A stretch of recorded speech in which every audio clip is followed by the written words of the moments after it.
Dan Anda tadi juga menyampaikan terkait dengan ini semua kepentingan di sekitaran lingkungan atau di circle-nya Presiden Joko Widodo. Kemudian Yusuf Kala juga sempat menyebut demokrasi pemilu yang diatur oleh minoritas katanya. Artinya oleh orang yang mampu, orang pemerintahan, orang yang punya uang, dan kalau jadi kebiasaan maka kita bisa kembali ke zaman otoriter. Apakah ini ciri-cirinya mengarah ke situ, Mas Ihsan? Iya betul. Ketika satu negara ya dikuasai atau ditangani oleh sekelompok orang saja begitu ya, dengan menghalalkan segala cara ya, termasuk menerabas hukum segala macam, itu kan tentu salah satu ciri dari negara demokrasi yang menuju negara otoritarianisme yang disampaikan oleh Pak JK. Tentu ini sangat tidak baik bagi kondusivitas demokrasi yang ada di Indonesia. Apalagi indeks demokrasi Indonesia itu nilainya stagnan, Mbak, kalau kita lihat dari tahun ke tahun ya. Ini kan menjadi satu alarm sebetulnya bagaimana tadi ada potensi dari demokrasi ke otoritarianisme kita. Mungkin masyarakat banyak yang bertanya, mengapa kalau seandainya kita menjadi ke arah otoritarianisme? Apa alasannya mengapa kita tidak boleh kembali lagi ke zaman otoriter itu, Mas Ihsan? Iya tentu kalau kami dari masyarakat sipil melihat ya kenapa otoritarianisme itu perlu ditolak ya, dan gejalanya sudah mulai menunjukkan dari proses kecurangan pemilu ini ya karena kebebasan berpendapat dari publik yang tentu itu tidak dijamin begitu ya, karena semaunya sendiri begitu ya, diatur oleh mereka segelintir orang gitu ya. Dan tentu kan ini sangat tidak baik di tengah kita tahu bahwa Indonesia adalah negara yang luas, negara yang besar, negara yang sangat beragam gitu ya. Jadi itu kan sesuatu yang sangat tidak baik gitu ya.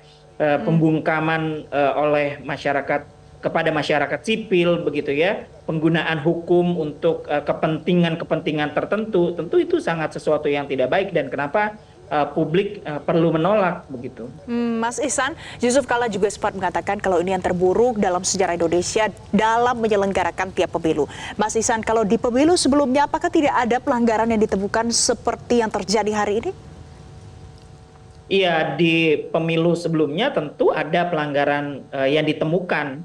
Tetapi bedanya pemilu-pemilu sebelumnya proses penegakan hukumnya berjalan dan potensi-potensi konflik kepentingannya tidak sebesar hari ini.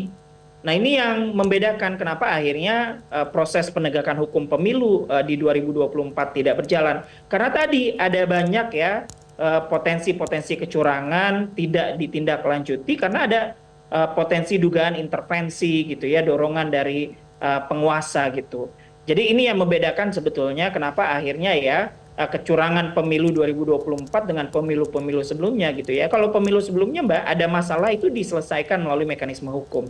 Dan ketika ada satu sedikit misalnya pelanggaran etik ya, itu menjadi alarm yang betul-betul publik diperhatikan. Nah, berbeda sama hari ini, bagaimana kita tahu bahwa ada banyak sekali ya kebijakan-kebijakan yang diambil khususnya oleh penyelenggara pemilu dan dikritisi oleh publik, tetapi itu tetap diterabas gitu ya. Nah ini kan menunjukkan bagaimana penyelenggaraan pemilu 2024 berbeda responnya ya terhadap pelanggaran dari pemilu sebelumnya. Di tengah kecurigaan Anda seputar intervensi tadi, bagaimana caranya supaya mengawal penegakan hukum ini tetap berjalan meskipun yang terjadi kita lihat banyak kepentingan di dalamnya? Iya, salah satu perannya kan belakangan kan isu hak angket sudah cukup mencuat ya. Dan ini yang harusnya terus didorong bagaimana hak angket sebagai hak konstitusional DPR itu digunakan untuk melakukan penyelidikan. Kenapa ada mekanisme saluran hukum yang diberikan oleh konstitusi, oleh undang-undang pemilu, tapi itu tidak dijalankan. Dilihat betul-betul apakah memang ada intervensi, konflik kepentingan yang menyebabkan mekanisme hukum dalam konteks penegakan hukum pemilu itu tidak berjalan. Nah, ini kami berharap betul sebetulnya publik ketika hak angket digulirkan, sumbatan-sumbatan dalam konteks penegakan hukumnya itu bisa terbuka. Di mana sebetulnya dan kenapa konteks penegakan hukum pemilunya tidak berjalan. Makanya publik masih menanti betul semoga hak angket untuk penyelenggaraan pemilu 2024 bisa digunakan ya. Baik. Jelajahi cara baru mendapatkan informasi. Download Metro TV Extend sekarang.